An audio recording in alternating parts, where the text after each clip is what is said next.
I want to begin by asking you, in this very troubled world that we live in today, India is going to be one of the few countries in the world which is going to have the largest number of young adults for the. And I know there is deep confusion, and yet there is deep hope. So what, Daaji, constitutes real wealth in the world that we live in? Can spirituality be defined as real wealth? Spiritual wealth we always had and we always have at an individual level, for sure. Long time back, Swami Vivekananda, he was telling at that time with, those lion words, my country doesn't need spirituality today. My country needs bread and butter. You cannot go off balance and try to say I'm centered within my life. No. Centering, when it is lacking, you lose your focus. You lose your balance. So there is an outer world and an inner world. Yes. How can we inspire them to think of bridging these two worlds, to develop in both simultaneously? You have to let them know the existence of such a product. Inner world, if you say it's a product, how are we going to display the beauty of inner world? But each one has their own unique inner world in which we need to believe. Person who does not believe in such a thing, how are we going to inspire and say, okay, let me try this out? What is meditation, Daaji? Well, meditation is a very simple thing. Does spiritual practice help us achieve this state of transcendence? Definitely. Is the objective of meditation transcendence? Transcend everything that comes on our way. When Swami Vivekananda declared so boldly, it's good to be born in a profound religion. It will be a curse to die in the same religion. Meaning, you are so trapped by that. It does not allow you to go beyond the beliefs. Dogmas. How does a seeker negotiate the universe around him? Well, when it comes to spirituality, there is no negotiation. There is spirituality will teach us to accept things. What is your message to the business leaders of today? I would say, like a bird, fly with two wings, material and spiritual, and be guided by the tail we call heart. And what is your message to young adults in search for meaning, purpose? Believe in yourself and explore the inner world. You will not regret. Very beautifully expressed, Daaji.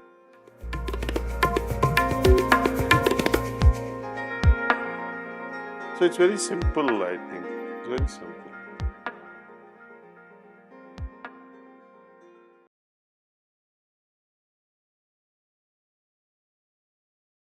Daaji, I want to begin by first expressing my profound gratitude to you for having given me this opportunity to have a few words with you, to have the courage to pose a few questions so that you are able to illuminate all of us who are in search in greater or lesser measure for our real selves.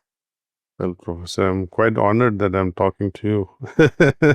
You belong to a big league school of India, IIMB, and it's quite an honor for me to chat with you and see if we can bring some light on this esoteric aspect of yoga, which is mostly misunderstood. I want to begin by asking you, in this very troubled world that we live in today, with all kinds of difficulties, challenges and problems, I especially have young adults in mind. India is going to be one of the few countries in the world which is going to have the largest number of young adults for the next 20 years. I have spent the better part of my life with them, so I know them intimately. And I know there is deep confusion, and yet there is deep hope. So what, Daaji, constitutes real wealth in the world that we live in? Can spirituality be defined as real wealth? Wealth that is long-lasting, everlasting, an intrinsic part of us. Well, spiritual wealth we always had and we always have. At an individual level, for sure. Long time back, Swami Vivekananda, he was telling at that time with, those lion words, my country doesn't need spirituality today. My country needs bread and butter.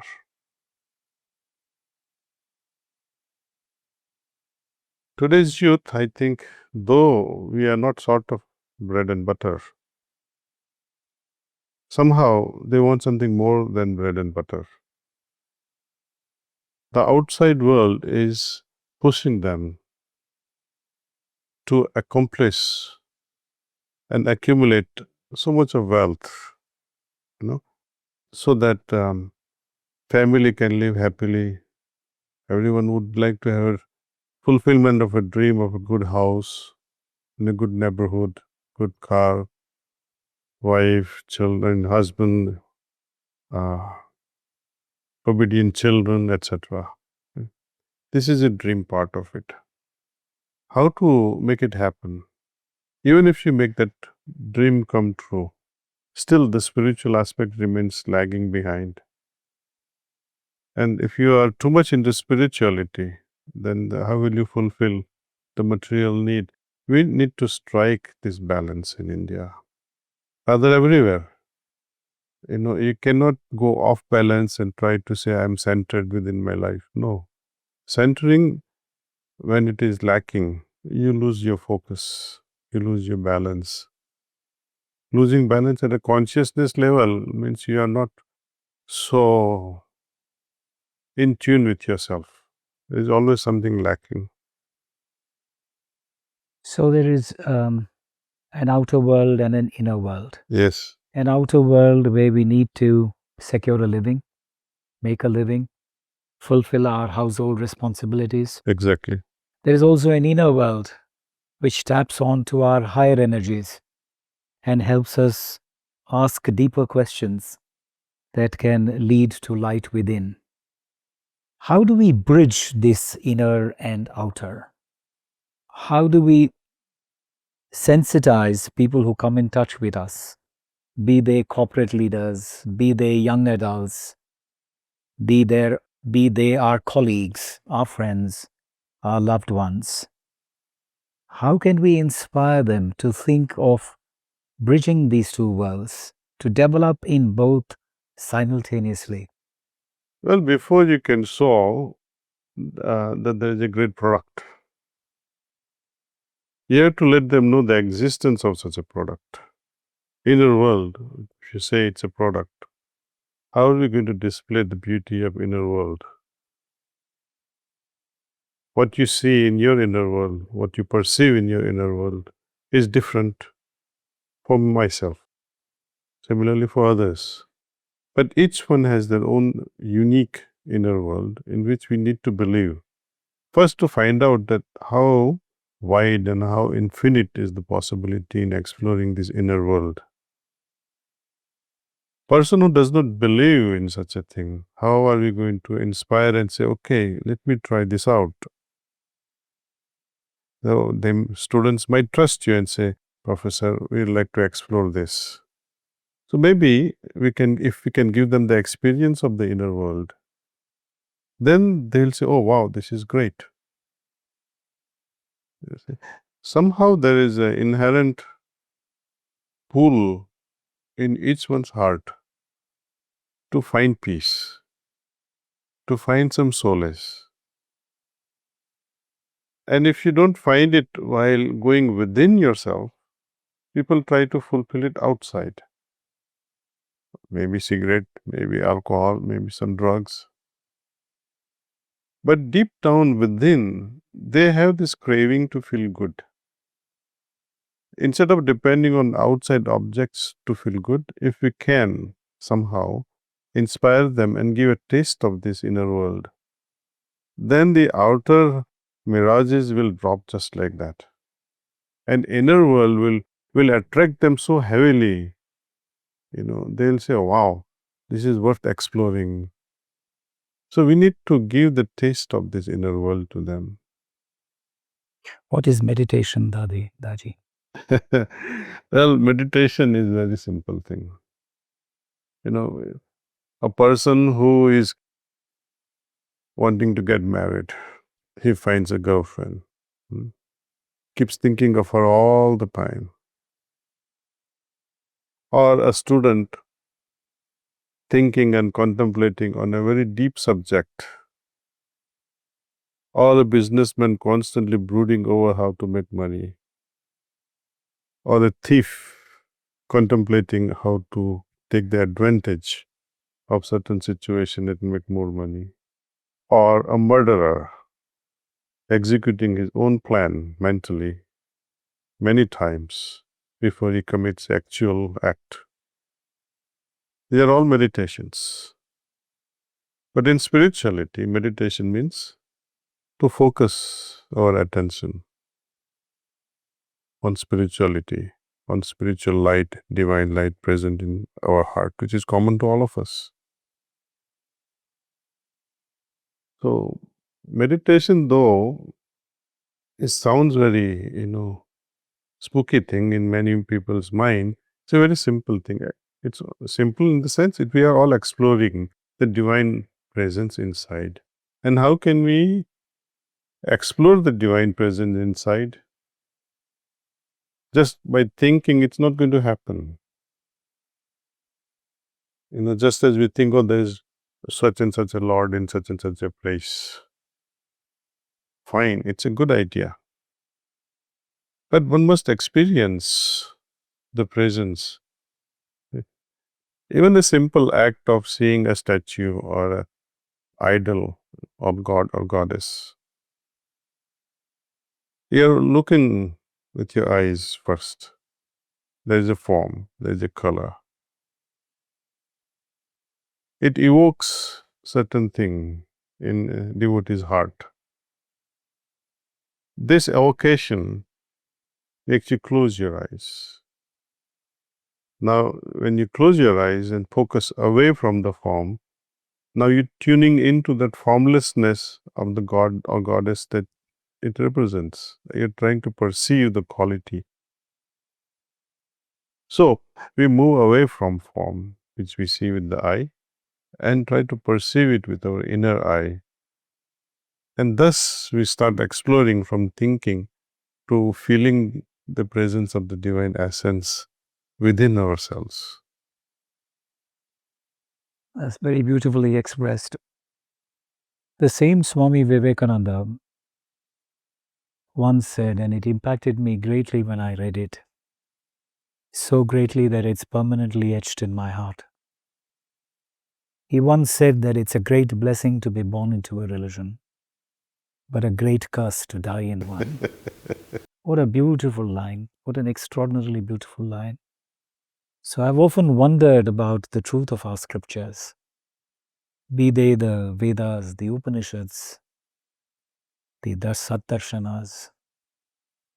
If they can be summarized in one word, it would probably be transcend. That we have been brought into this world to transcend everything that has been given to us, be it body, be it mind, be it intellect, be it life itself, or be it death. Does spiritual practice help us achieve this state of transcendence? Definitely. Is the objective of meditation transcendence? Transcend everything that comes on our way. When we talk of, when Swami Vivekananda declared so boldly, it's good to be born in a profound religion. It will be a curse to die in the same religion. Meaning, we are so trapped by that orthodoxy, dogmas, and belief system of a religion. It does not allow you to go beyond the beliefs, dogmas. Absolutely. He meant to say that, okay, you believe in some gods and goddesses. That doesn't undermine Vedas and Upanishads. That doesn't undermine Quran or Bible. But whatever is written in all these holy scriptures, they must be actualized. And experienced. And once this actualization happens, then there is further transcendence. Like what happens in religion, you depend on God outside you.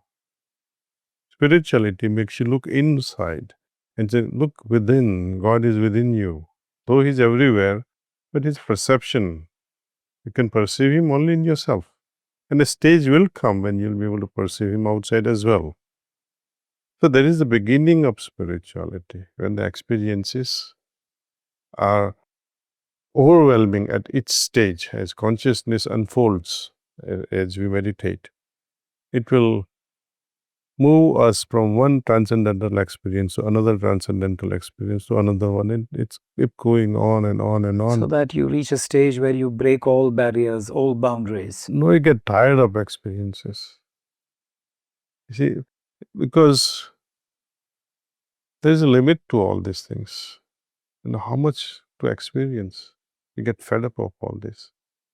Then the most profound experience of all, we come to understand on our own, through our own efforts and practice, that I'm not here to play with these experiences. Anyone can play with toys. Children, they play with toys.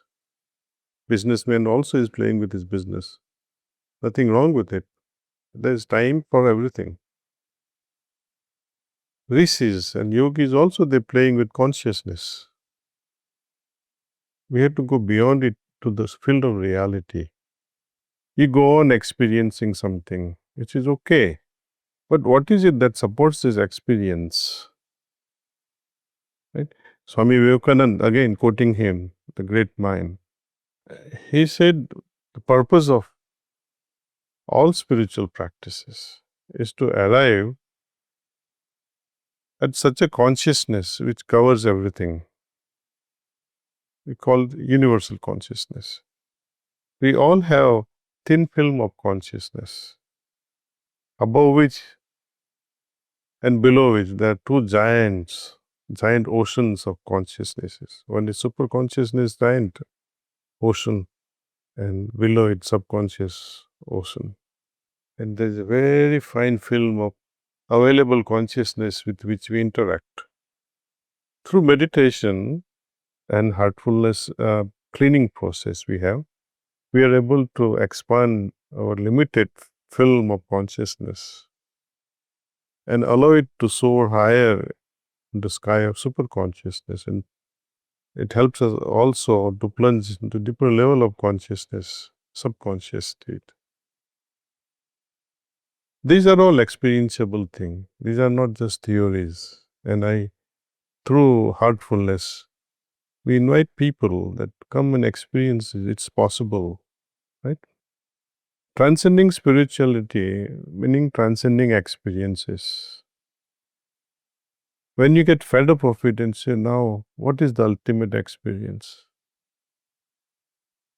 Ultimate experience would be, you compare that as I accept more and more things in my life, as I develop saranagati or prapanna state or such state of surrender out of love, not out of some helplessness. And this state begins and you become lesser and lesser and lesser with your ego and allow the divine consciousness to guide you. He takes over, kind of. Ultimately, we realize that he and me are the same. Our own experience. Yes. So when we transcend the self itself, that is reality. And that is also a most profound experience and which gives you a lot of bliss. But this bliss is also a trap. And when we enter the total state of nothingness, I think it's the most beautiful state. Is that what we call void? Exactly, sir. Mm-hmm. Is this state of superconsciousness the same as Lord Krishna evoked in the Gita when he said the Supreme Self or the Universal Self? Are both the same? Are they one and the same reality? No, he is meaning differently. What we are trying to achieve here is to move from the, one point to another point of yoga's. And of course, the end part of it will be the same, what Lord Krishna has described in Gita. And transcend even that final most frontier and enter the nothingness. Because even in the existence of Supreme Being, there is still someone. some entity, be it energy or vibratory state or consciousness state. We need to transcend even that. How does the seeker negotiate the universe around him or her? Well, when it comes to spirituality, there is no negotiation. There is spirituality will teach us to accept things. I cannot fight with the world and change the world. I need to mutate my consciousness. If bacteria and viruses can mutate for self-survival, I'm sure we can also do that. Can spirituality help us define the rules of engagement? What to do, what not to do, what is desirable, what is not desirable? Oh, very simple. A spiritual man can decide just like that with the plum of. I mean, to him, decision making is the easiest thing. Very easy. To filter what is not to be done is very simple. Because he has a heightened sense of discrimination. And greater sensitivity. So does spirituality also help us expand our hearts? No, without any doubt. To make us more inclusive, compassionate, solidarity, understanding. True spirituality will definitely unite one and all. It will promote respect, trust for all. Because the basis is love. When I say I experience God within myself, a stage comes when you see God everywhere in everyone. Insulting the other means insulting yourself. It cannot tolerate. Your consciousness will not stand by it. It will rebel. It will rebel. Because in reality, there is no other but you. That's a very profound lesson. How do we, Daaji, have been battling with this for a long time. How do we bring the world of spirituality into the world of management, into the world of business, into the corporate world? First step is to recognize that there is something like that. And spirituality will not interfere with our material explorations. In fact, whatsoever you do with the spiritual bent of mind will become excellent. In Gita also, Lord Krishna talks so highly of yoga, final state of yoga, declaring yoga ha karma su kausalam. Through yoga, all your activities can become excellent. So if the goal is to excel in things we do, even in the material world, whether you believe in God or not, that's a different story. Even if you don't believe. If you center yourself, focus your mind on something with a lot of interest and zeal, as if your life depends on it, you'll achieve it. So what you're saying is that there is no contradiction between worldly engagement and spiritual advancement. It only, I would say, embellishes. It beautifies both lives. Imagine a beggar, or he says, I have renounced the world, but he goes on begging from house to house. You feel sad, and we give something out of pity. It's a sad life. You're not searching for God. Now you're searching for food and shelter. Those were glorious days in India when sannyasa life, sadhu life was honored. You were not considered wretched and helpless individuals. Even kings would bow to such individuals. Those were different days. Present day is not the same. So I think sannyasa life or discarding material life altogether, it will be a big mistake. And a person with a good heart, sattvic heart, if such good-hearted people say, oh, I'm not going to make money because I want to spend time more towards spirituality, then good-hearted people, when they go away, who will make money? Bad-hearted, terrorist people. Do business leaders need to make space for spiritual knowledge, spiritual practice? It doesn't require much time. It doesn't take away our time. For example, when I'm reading a book, right? It's a mental act of reading something. But if I think that I am doing this for my evolution, for my consciousness, improving my consciousness, or even better, if I read with an idea that God within is also witnessing my reading, you are doing 2, 3 things at the same time. Like if you're even acts like going to bed, it's a simple act, going to sleep. Most people go to sleep when they're too tired. But try to sleep when you're so fresh, at night, 9 o'clock or 10 o'clock.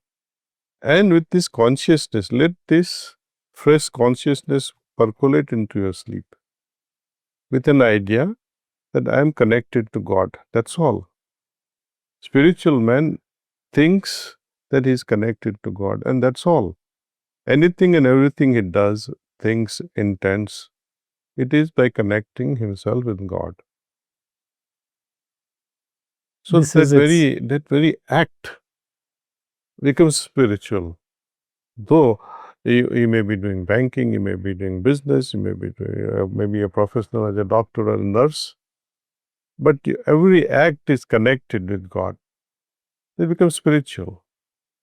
it purifies and cleanses. Cleanses. So there is no point bowing your head before God every morning and evening. It's good if you do all that thing, but better would be if every moment that we lead, moment after moment, every moment is drenched in love towards the Maker as well as His creation. It will be wonderful. And this is achievable. This is very much achievable.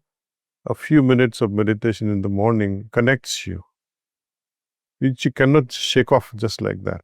It holds on to you. It remains glued to your state. Gives you energy. Energy. And with that, we continue our work.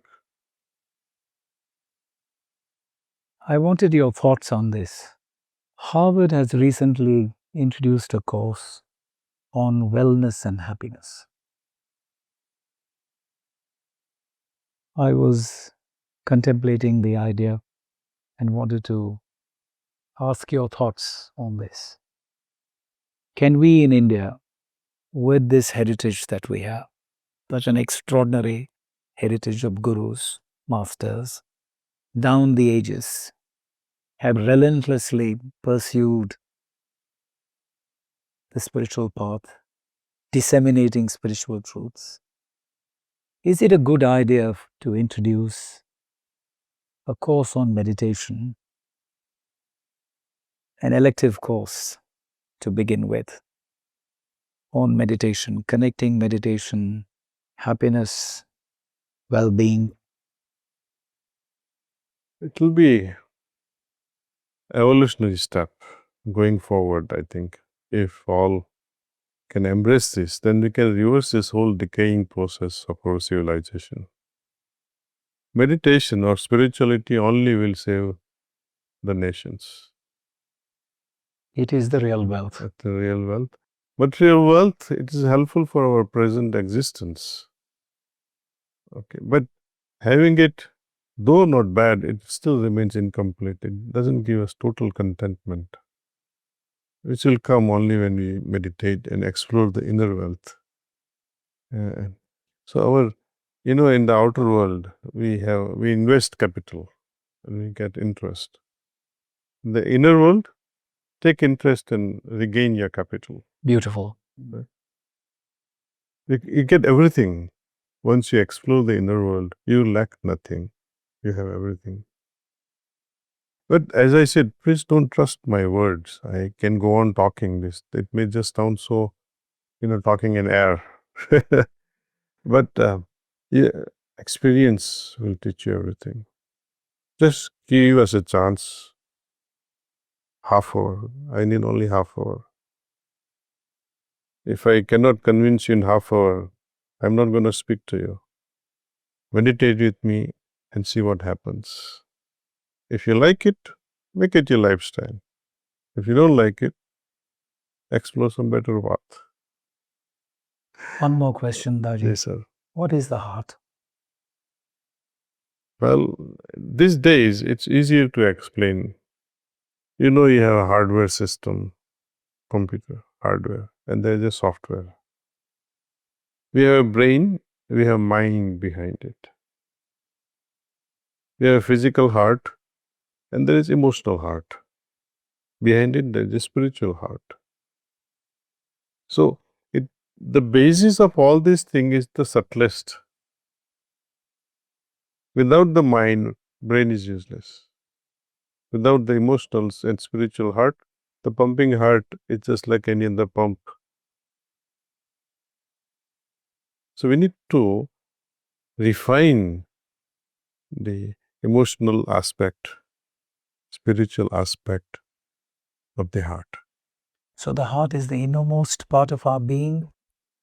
Not yet. Innermost is the soul, the core of our being.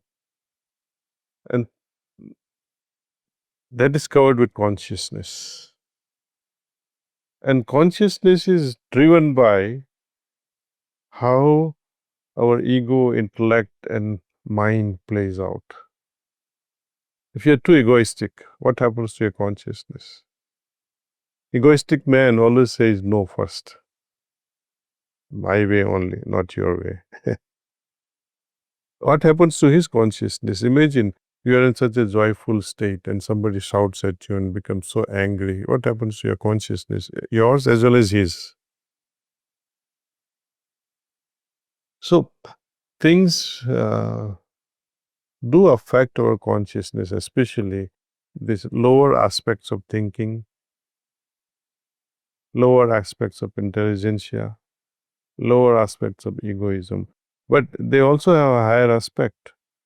If we embrace the higher aspect of the mind, of the intelligence, and also of the ego, then we are taking these three as a combined thing and help evolve the consciousness.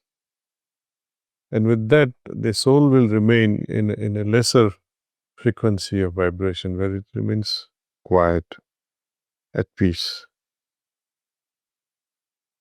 What is your message to the business leaders of today? How can they advance this agenda of inner development? I would say, like a bird, fly with two wings, material and spiritual, and be guided by the tail we call heart. Very nice. Very beautifully expressed, Daaji.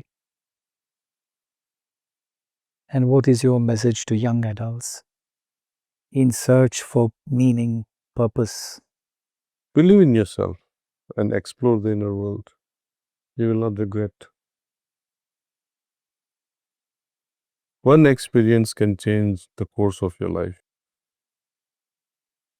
Be open to it. Be open to it, yes. We need to have a simple, open approach. You see, we don't need to believe in God. Not that I'm an atheist, no. One editor of one famous magazine has said, Mr. Kamlesh Patel is a non-believer of God, but she misquoted me. So I have to be careful when I say that we need not believe in God does not mean I don't believe in God. I say we need not believe in God unless and until you have experienced. That's what the Buddha meant when he avoided questions on the existence of God. There is no point. What is the point of me telling someone God exists? For you, it doesn't exist. And sometimes people say, oh, I see God in you, but do you really mean it? It's another lie when you don't see it. Actually, non-believers are trustworthy people. They're quite honest. They would say, oh, I don't believe in God. And we understand why. He has not experienced. So no point fighting. So my approach is very simple. God, whether you are there or not, If you are there, please help me experience. And if you're not there, there is no question about it anyway. How much time should a person devote to meditation in a day? 24 hours. So you must be in a meditative state all the time. All the time. By that you mean that you must be connected to your inner self all the time. It happens. We have to, just as we need to kickstart something, awaken that consciousness within. Few minutes of meditation in the morning will take care of it. Every day when we are meditating every morning, that state will extend itself.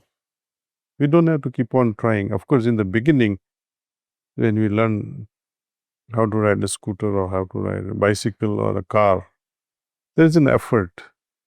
Eventually, it becomes a way of life. Yeah, right. So the purpose of meditation is actually to give up meditation. Exactly. That's it. You become meditation. You don't only experience, you become the experience itself. You don't love anymore, you become love yourself. You must be in a constant state of flow. And it is a great source of positive energy because it helps you to live by positive affirmation. Should we all become powerhouses of positive energy? Need not be. Be natural. Be yourself. If your inner state is vibrating at certain frequency, let's say, you're so peaceful,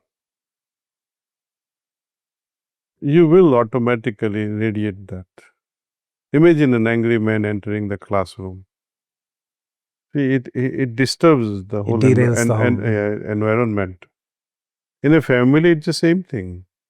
Someone explodes, father or wife on someone, They love each other. And unfortunately, people who love each other are the ones who are ready to crucify each other. Mercilessly, they get, Yes. And when we carry this even in the outside world, we go on spreading this negative energy.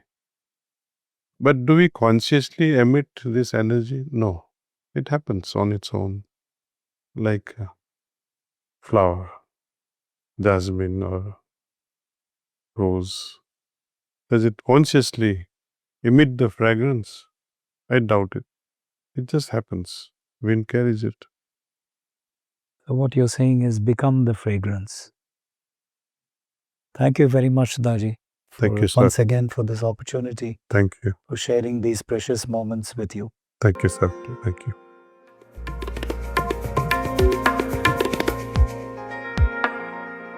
So it's very simple, I think. It's very simple.